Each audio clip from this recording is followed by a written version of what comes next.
Dear student, let's start fourth lecture in which we will discuss equation of orbit. Now you maybe have a doubt that we have already discussed equation of orbit. Now why again we are going to discuss? But in previous case, the equation of orbit was derived for the force which was a conservative force, right? But if what about when force is non-conservative or it is of any type, we just know the value of this force, that is F of R.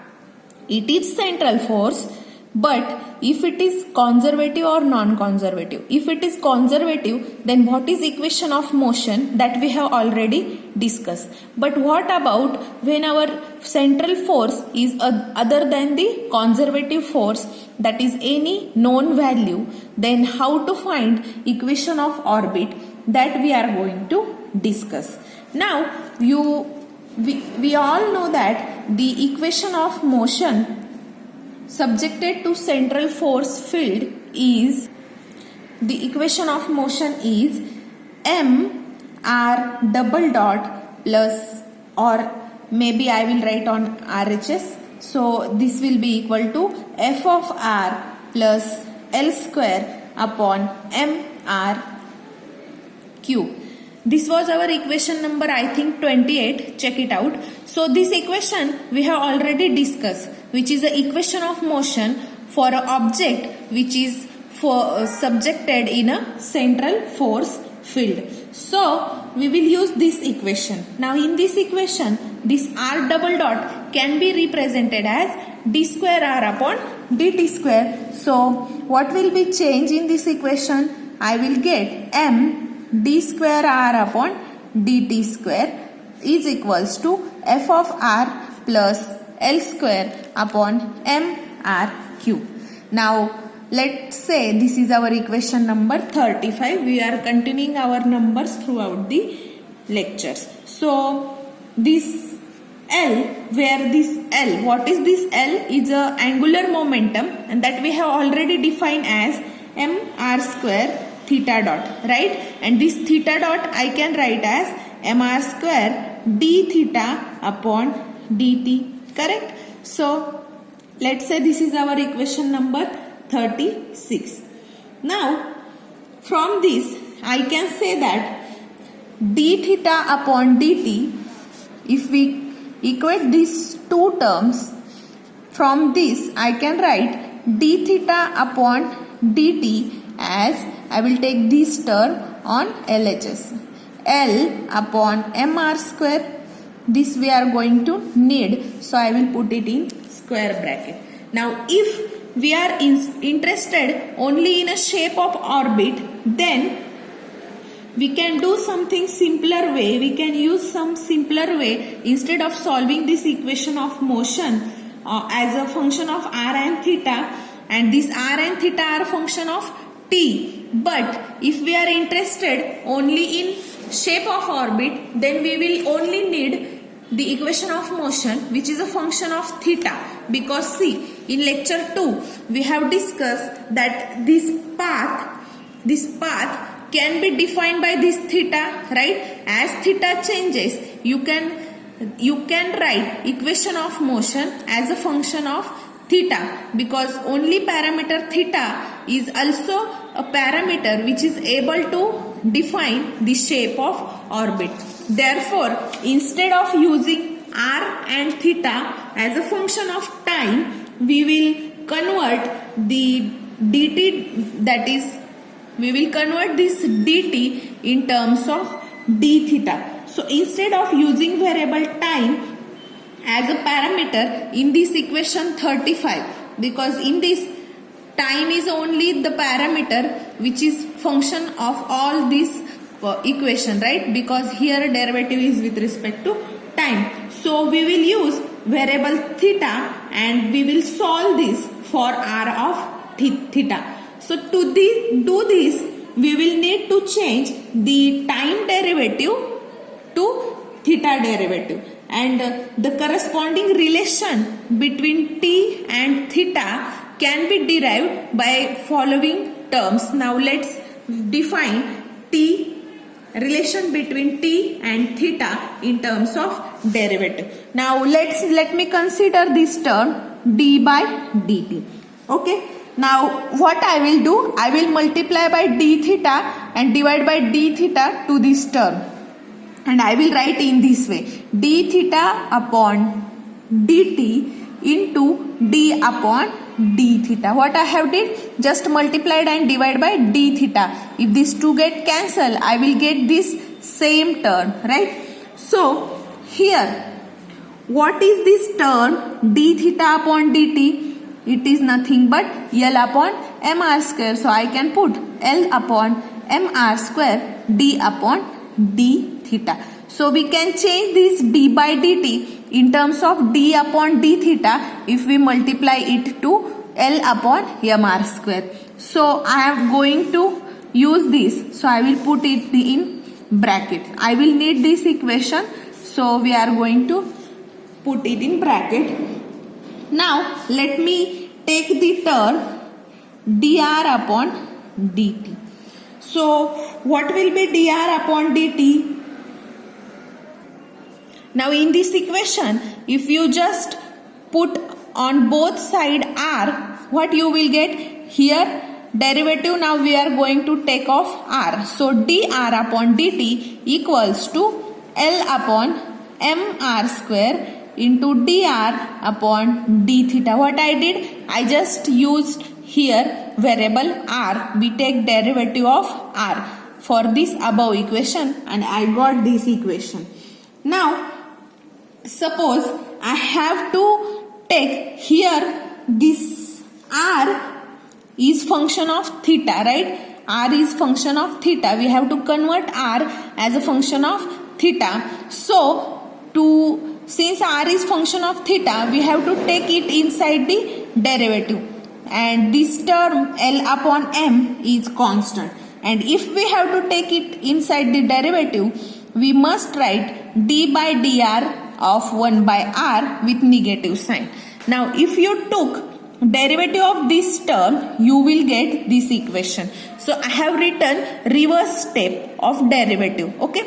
So many times we have did this term we have did this procedure that we have taken the reverse derivative or reverse step of derivative. So if we took derivative of d by dr of 1 by r and if you multiply it by minus L by m, you will get this whole term. So instead of this term, I can write this whole term.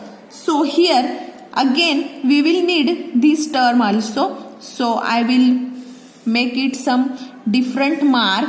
So this term dr upon dt and d by dt, these two equations that I have making some marks, I had did marking because I will need these two equations since I am going to change the variable from dt to d theta, or I am converting time into theta since I am interested only in the shape of the orbit, so that I will get equation of orbit. Okay. Now let's say I have d square r upon dt square. So this is second order derivative of r. So I can write this term as d by dt of dr upon dt, right? Means I have splitted this. First I took first order derivative and again I have taken other derivative. So I will get second order derivative, that is double derivative of r. So this can be split in this way. Now if you observe this term, I am using some different marking, double underline. So this instead of d by dt, I can use this equation, and instead of this bold line, that is dr upon dt, I can use this equation. So I will substitute these both values in this equation.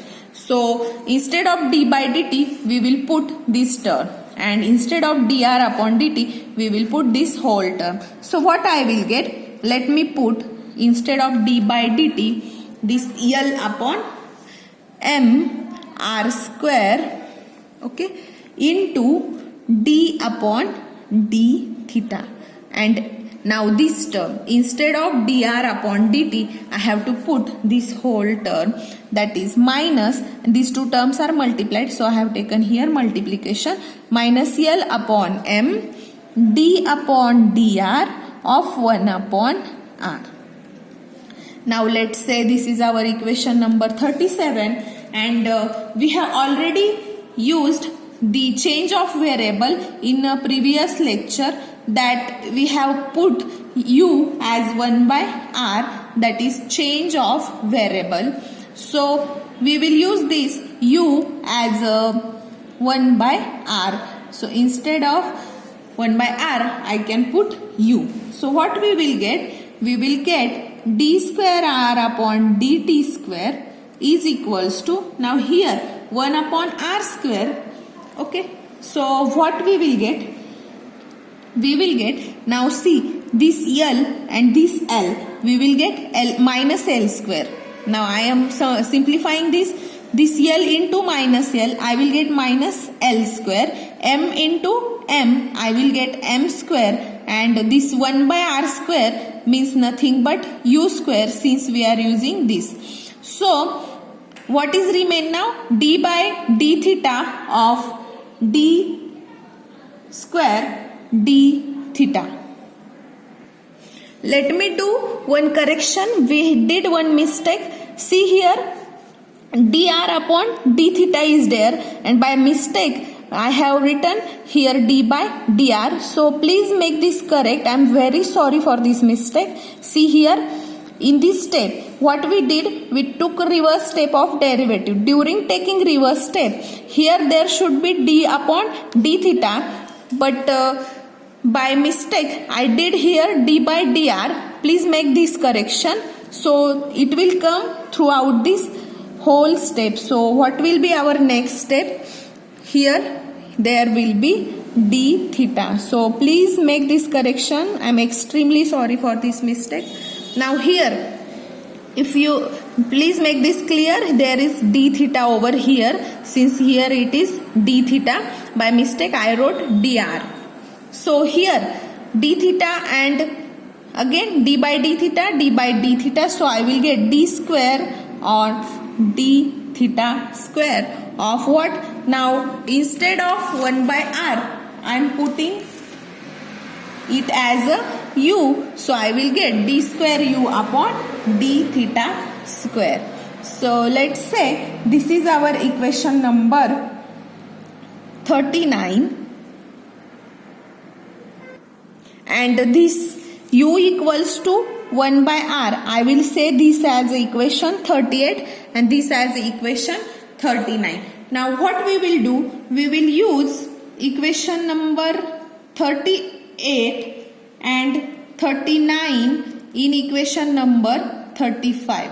Now we will use this and this equation in equation number 35. Means instead of d square r upon dt square, I will put this equation number 39, and instead of this r 1 by r, I will use u. Here there is r, so I will get 1 upon u, f of 1 upon u, since we are using equation number 38. So our equation number 35 will become that mass will remain as it is, and instead of this d square r upon dt square over here, we will use equation number 35, that is minus, let me put this minus over here, L square u square upon m square into d square u upon d theta square, and this will be equal to, now here f of r, that means I will